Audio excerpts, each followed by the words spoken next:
WhatsApp class 12 welcome back to the channel. तो last class में हमने कंप्लीट किया था change in profit sharing ratio और आज हम लोग स्टार्ट करने वाले हैं एडमिशन ऑफ अ पार्टनर। अब देखो एडमिशन ऑफ अ पार्टनर्स में बेसिकली एडमिशन होता क्या है, कोई भी नया पार्टनर्स एडमिशन कैसे लेता है और कोई भी नया पार्टनर्स एडमिशन किस किस कारण से लेता है, साथ ही साथ मुझे क्या अकाउंटिंग ट्रीटमेंट करने होते हैं जब एक नया पार्टनर्स फॉर्म में एडमिट होते हैं। तो इन सारे चीजों को हम लोग, इन सारे पॉइंट को हम लोग डिटेल्स में पढ़ने वाले हैं आज के इस वीडियो में। तो आज का वीडियो काफी इंपॉर्टेंट होने वाला है और अकाउंटिंग फॉर पार्टनरशिप फॉर्म का ये काफी इंपॉर्टेंट चैप्टर है एडमिशन ऑफ न्यू पार्टनर। तो काफी ध्यान से इस वीडियो को देखें और हम लोग स्टार्ट करेंगे admission of a new partner. तो विदाउट वेस्टिंग एनी टाइम हम लोग चलते हैं एडमिशन ऑफ न्यू पार्टनर्स पे। अब एडमिशन ऑफ ए पार्टनर देखो नाम में ही रखा हुआ है, एडमिशन ऑफ ए पार्टनर्स का मतलब कि एक ऐसा फॉर्म जो पहले से चलता आ रहा है उसमें किसी नए पार्टनर्स को एडमिट करना, it's called admission of A partner. सबसे पहले हम लोग देखेंगे कि क्या मीनिंग होता है एडमिशन ऑफ ए पार्टनर्स का। देखो admission of A partner means admission of new partner in the form, यानी किसी भी एग्जिस्टिंग फॉर्म में किसी नए पार्टनर्स का एडमिशन लेना, that is called the admission of A partner. अब सपोज कि पहले से 3 पार्टनर्स हमारे फॉर्म में थे, एक्स वाई और जेड। ये एक्स वाई और जेड ये पहले से 3 पार्टनर्स थे फॉर्म में। अब यहाँ पे एक और नया पार्टनर्स डी एडमिट होने जा रहे हैं। तो सबसे पहले जब भी इस एग्जिस्टिंग फॉर्म में ये नया पार्टनर्स डी एडमिट होगा तो इसी को हम लोग क्या बोलते हैं, एडमिशन ऑफ न्यू पार्टनर। अब उसके बाद क्या बोल रहे हैं, after admission partnership is also reconstitute. जब भी कोई नया पार्टनर फॉर्म में एडमिट होता है तो भी हमारा पार्टनरशिप रिकॉन्स्टिट्यूट होता है। क्यों रिकॉन्स्टिट्यूट होता है? Because with the admission of a new partner old partnership agreement comes to end and a new partnership agreement comes into existence। जैसे ही एक नया पार्टनर्स फॉर्म में एडमिट होता है तो उस केस में ओल्ड पार्टनरशिप एग्रीमेंट हमारा खत्म हो जाता है। अभी हमने क्या बताया कि 3 पार्टनर्स पहले से थे तो इन तीनों के बीच में जो एग्रीमेंट बना हुआ था, जैसे ही इस फॉर्म में नया पार्टनर्स डी एडमिट होता है तो इनका ओल्ड एग्रीमेंट खत्म हो जाएगा। क्यों खत्म हो जाएगा? क्योंकि फॉर्म का पहले जो प्रॉफिट लॉस था वो केवल एक्स वाई और जेड में बट रहा था, बट अब जो प्रॉफिट लॉस होगा वो एक्स वाई जेड और डी चारों में बटेगा। तो ओल्ड एग्रीमेंट यहाँ पे खत्म हो जाता है और फिर से ये चारों मिलकर के एक न्यू एग्रीमेंट बनाते हैं, but the firm will be continue. लेकिन फॉर्म कंटिन्यू रहता है, केवल ओल्ड एग्रीमेंट एंड हो जाता है, फॉर्म एंड नहीं होता है, फॉर्म कंटिन्यू रहता है इन रिकॉन्स्टिट्यूटेड फॉर्म। एक रिकॉन्स्टिट्यूटेड फॉर्म में हमारा फॉर्म जो है वो कंटिन्यू चलता रहता है। तो सिंपल सी बात है कि जब जब कोई नया पार्टनर्स एडमिशन लेगा तो भी हमारा पार्टनरशिप रिकॉन्स्टिट्यूट हो जाएगा। अब रिकॉन्स्टिट्यूट क्यों होगा? रिकॉन्स्टिट्यूशन का मतलब हमने change in profit sharing ratio में आपको बताया था कि ओल्ड एग्रीमेंट का खत्म हो जाना और फिर से एक नया एग्रीमेंट बनाया जाना, that is called the reconstitution. तो एडमिशन के समय भी रिकॉन्स्टिट्यूशन हो रहा है, ओल्ड एग्रीमेंट खत्म हो रहा है, न्यू एग्रीमेंट फिर से बनाया जा रहा है। अब उसके बाद है reasons for admission of partner, यानी कि अगर कोई भी नया पार्टनर्स फॉर्म में एडमिट हो रहा है तो उसके पीछे क्या क्या कारण है। क्योंकि फॉर्म तो चल रहा था ना, एक्स वाई और जेड तो पार्टनर सही है हमारे, फॉर्म तो कंटिन्यू चल रहा था, तो फिर इस नए पार्टनर्स डी को क्यों एडमिट लेना पड़ा? सबसे बड़ा रीजन यहाँ पे क्या है? तो देखो 5 रीजन हमने यहाँ पे लिखे हैं। इन 5 कारणों से किसी नए पार्टनर्स का एडमिशन लिया जा सकता है एग्जिस्टिंग फॉर्म में। सबसे पहला, to fulfil the additional capital requirement, यानी फॉर्म को अगर एडिशनल कैपिटल का रिक्वायरमेंट है फॉर्म के बिजनेस को एक्सपैंड करने के लिए या कुछ और एक्स्ट्रा इन्वेस्टमेंट करने के लिए, तो उस एक्स्ट्रा एडिशनल कैपिटल को फुलफिल करने के लिए किसी ऐसे पर्सन को हम अपना पार्टनर्स बनाएंगे जो उस एडिशनल कैपिटल को फुलफिल कर सकता है। अब सपोज कि 3 पार्टनर्स थे, एक्स वाई और जेड, ये तीनों मिलकर के फॉर्म के बिजनेस को एक्सपैंड करना चाहते हैं। एक्सपैंड करने के लिए एक्स्ट्रा कैपिटल का रिक्वायरमेंट होगा। अब उस एक्स्ट्रा कैपिटल के रिक्वायरमेंट को पूरा करने के लिए एक्स वाई और जेड कैपेबल नहीं है। तो यहाँ पे इन तीनों ने डिसाइड किया कि डी को अगर हम लोग अपना पार्टनर्स बना ले तो डी उस एक्स्ट्रा कैपिटल के रिक्वायरमेंट को पूरा कर सकता है, एक्स्ट्रा पैसा लेके आ सकता है जिससे हम लोग फॉर्म के बिजनेस को एक्सपैंड कर सकते हैं। तो एक्स्ट्रा कैपिटल के रिक्वायरमेंट को पूरा करने के लिए भी किसी नए पर्सन को अपना पार्टनर बनाया जा सकता है। Second, to increase the managerial skill of the firm.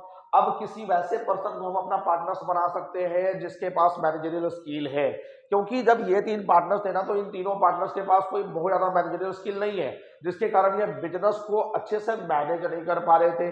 तो डी को ये अपना पार्टनर्स बनाने का डिसीजन लिया, क्योंकि डी के पास मैनेजरियल स्किल है। अब अगर डी आएगा तो बिजनेस को अच्छे से मैनेज करेगा, बिजनेस को अच्छे से मैनेज करेगा तो उस केस में बिजनेस ग्रोथ करेगा, बिजनेस का प्रॉफिट ज्यादा होगा, बिजनेस का सेल्स ज्यादा होगा, बिजनेस का रेपुटेशन बढ़ेगा।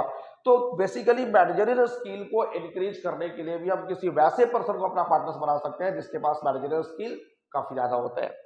नेक्स्ट है हमारे पास to increase the technical skill of the firm. अब देखो आज के डेट में जितने भी पार्टनरशिप फर्म है, जितने भी बिजनेसेस होते हैं, वो एक टेक्नोलॉजी बेस्ड बिजनेस होते हैं, टेक्नोलॉजी पे काम करने वाले बिजनेस होते हैं, क्योंकि हमारे बिजनेस इन्वायरमेंट में टेक्नोलॉजी काफी तेजी से अपग्रेड हो रहे हैं। तो उस टेक्नोलॉजिकल बेस्ड बिजनेस को ऑपरेट करने के लिए किसी न किसी पार्टनर्स के पास तो टेक्निकल नॉलेज होना चाहिए ना, तब जाकर के वो टेक्नोलॉजी को हैंडल कर पाएगा, टेक्नोलॉजी से रिलेटेड इशू को रिजॉल्व कर पाएगा।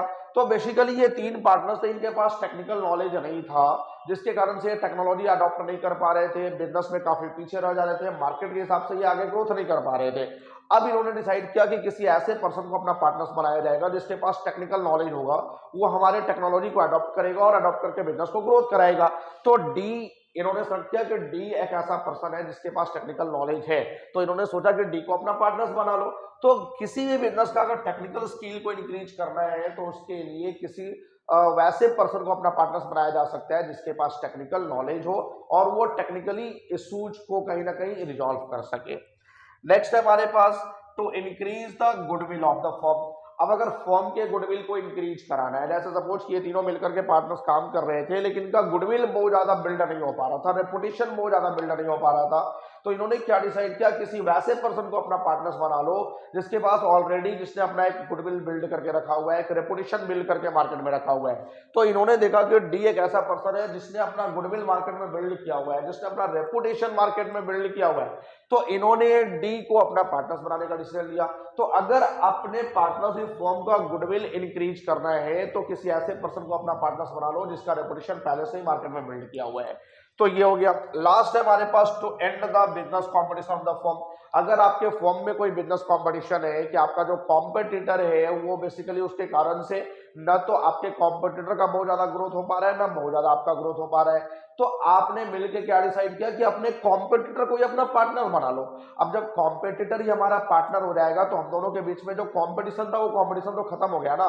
जब कॉम्पिटिशन खत्म हो गया तो ऑटोमेटिकली बिजनेस ग्रोथ कर जाएगा, ऑटोमेटिकली आप ज्यादा सेल कर पाओगे, ज्यादा प्रॉफिट कमा पाओगे। तो बिजनेस कॉम्पिटिशन को एंड करने के पर्पज से हम अपने बिजनेस कॉम्पिटिटर को भी पार्टनर बना सकते हैं। तो बेसिकली ये ऐसे रीजंस थे जिसके कारण से हम किसी नए पर्सन को अपना पार्टनर्स बनाते हैं, अपने पार्टनरशिप फर्म में एडमिट करते हैं। नेक्स्ट है हमारे पास rights and responsibility of partner. जब एक नया पार्टनर हमारे बिजनेस में एडमिट होता है तो उसको क्या क्या राइट्स मिलते हैं, क्या क्या रिस्पॉन्सिबिलिटी मिलते हैं। तो देखो सबसे पहले राइट्स क्या क्या मिलते हैं, to get share in future profits of the firm. अब फर्म का फ्यूचर में जो भी प्रॉफिट्स होगा, अभी तक जो फर्म का प्रॉफिट होता था वो एक्स वाई और जेड आपस में बांटते थे, लेकिन अब जो फ्यूचर में प्रॉफिट्स होगा वो एक्स वाई जेड और डी चारों में बटेगा। तो ये नए पार्टनर्स को भी कहीं ना कहीं फर्म के फ्यूचर प्रॉफिट्स में शेयर लेने का अधिकार हो गया या नहीं हो गया। तो फर्म के फ्यूचर में जितने भी प्रॉफिट्स होंगे उस प्रॉफिट में शेयर लेने का अधिकार सबसे पहला। दूसरा rights on all the assets of the firm. अब फर्म के जितने भी एसेट्स हैं जो पहले से फर्म के पास थे उन सारे एसेट्स पे अभी तक एक्स वाई और जेड का ही राइट था, लेकिन जैसे ही नया पार्टनर्स डी एडमिट हो गया तो अब उन सारे एसेट्स पे एक्स वाई जेड के साथ साथ डी का भी राइट्स हो गया। तो दो राइट्स मिलते हैं, to get the share in future profits of the firm, to rights on all the assets of the firm, firm के सारे एसेट्स पे। और उसके बाद आता है रेस्पॉन्सिबिलिटीज की। रेस्पॉन्सिबिलिटीज क्या क्या मिलते हैं, देखो जब एक नया पार्टनर फर्म में एडमिट होता है ना तो उसको केवल राइट्स ही नहीं मिलते, राइट्स के साथ साथ कुछ रेस्पॉन्सिबिलिटीज भी मिलते हैं। क्या रेस्पॉन्सिबिलिटी मिलते हैं, Liber for loss incurred in future. अब फर्म के द्वारा फ्यूचर में जितने भी लॉस इनकर्ड किए जाएंगे उस लॉस को बियर करने का लाइबिलिटी भी मिलता है नए पार्टनर्स को, कि भाई सिर्फ आप प्रॉफिट में हिस्सा नहीं लोगे, अगर फ्यूचर में प्रॉफिट ना होकर के फर्म का लॉस हो गया तो इन तीनों पार्टनर्स के साथ साथ आपको भी लॉस को बियर करना है, लॉस को झेलना पड़ेगा। तो सबसे पहले फ्यूचर में जितने भी फर्म के लॉसेस होंगे उस लॉस का लाइबिलिटी भी इस नए पार्टनर्स के ऊपर आ जाएगा। और next liable for liability incurred by the firm, और फ्यूचर में जितने भी लाइबिलिटीज फर्म के ऊपर आएंगे उस लाइबिलिटी को भी पूरा करने का लाइबल है डी के ऊपर, यानी कि पूरा करना होगा डी को भी, केवल एक्स वाई और जेड पूरा नहीं करेंगे। फ्यूचर में जितने भी सपोज की फर्म के ऊपर लोन आते हैं और लोन का जो अमाउंट है वो फर्म पे नहीं कर पाता है, तो यहाँ पे एक्स वाई जेड को पूरा करना था, लेकिन अब एक्स वाई जेड के साथ साथ डी भी पूरा करेगा, यानी अब डी के भी पर्सनल एसेट बिकेंगे। समझ में आ गया क्या है? तो ये कुछ राइट्स मिलते हैं, ये कुछ रिस्पॉन्सिबिलिटी मिलते हैं after admission of a new partner. और लास्ट है हमारे पास आज के वीडियो में लास्ट टॉपिक है न्यू पार्टनर्स ब्राउट। देखो एक जब नया पार्टनर्स फॉर्म में एडमिट होता है तो अपने साथ दो चीजें लेकर के आता है। सबसे पहला अमाउंट ऑफ कैपिटल। अब ये सबसे पहले कैपिटल लेकर के आएगा, क्यों लेके आएगा? क्योंकि बाकी पार्टनर्स ने भी तो कैपिटल लगा के रखा हुआ है इस फॉर्म में, तो अगर ये नया पार्टनर्स आएगा और फॉर्म के प्रॉफिट में हिस्सा लेगा तो ऐसे ही थोड़ी ना ले लेगा, बाकी पार्टनर्स की तरह इस नए पार्टनर्स को भी कुछ ना कुछ कैपिटल का अमाउंट लाना पड़ेगा। और दूसरा प्रीमियम ऑफ गुडविल, गुडविल का प्रीमियम भी लेके आएगा। गुडविल का प्रीमियम क्यों लेकर के आएगा और ये गुडविल का प्रीमियम होता क्या है, हम लोग अगले वीडियो में अच्छे से डिस्कस करेंगे। बस अभी इतना ध्यान रखना है कि जब नया पार्टनर्स आता है तो अपने साथ दो चीजें लेकर के आता है, एक अमाउंट ऑफ गुडविल और दूसरा premium of amount of capital और प्रीमियम ऑफ गुडविल। तो हर चैप्टर की तरह इस चैप्टर्स में भी सबसे पहले हम लोग कॉन्सेप्चुअल क्लैरिटी लेकर के आएंगे। सबसे पहले कॉन्सेप्ट्स इसका क्लियर करेंगे, क्योंकि देखो हमने लास्ट वीडियो में भी बताया था कि अगर आपके कॉन्सेप्ट्स क्लियर हैं तो आप बुक्स, कोई भी राइटर का बुक्स आप सारे क्वेश्चन कर लोगे, बट अगर आपके कॉन्सेप्ट ही क्लियर नहीं है तो आप कितना भी क्वेश्चन कर लो, हर एक क्वेश्चन में आप जाकर के फंसोगे ही फंसोगे। तो कॉन्सेप्ट के साथ इस चैप्टर्स को भी आगे बढ़ाना, और हमने अभी बताया कि ये काफी इंपॉर्टेंट चैप्टर हो जाता है admission of a new partner. तो इस चैप्टर्स को स्लो लेके चलेंगे, बहुत ज्यादा स्पीड होने की इसमें जरूरत नहीं है, आराम से चैप्टर्स को हर एक कॉन्सेप्चुअल क्लैरिटी के साथ क्लियर करते हुए चलेंगे। तो आज के वीडियो में बस इतना ही। कल हम लोग आएंगे इसके आगे के टॉपिक की ओर कि at the time of admission of new partners हमें क्या क्या अकाउंटिंग ट्रीटमेंट करने होते हैं। तब तक के लिए आप इसका प्रॉपर नोट्स बनाइए और वीडियो को लाइक और शेयर जरूर कर देना।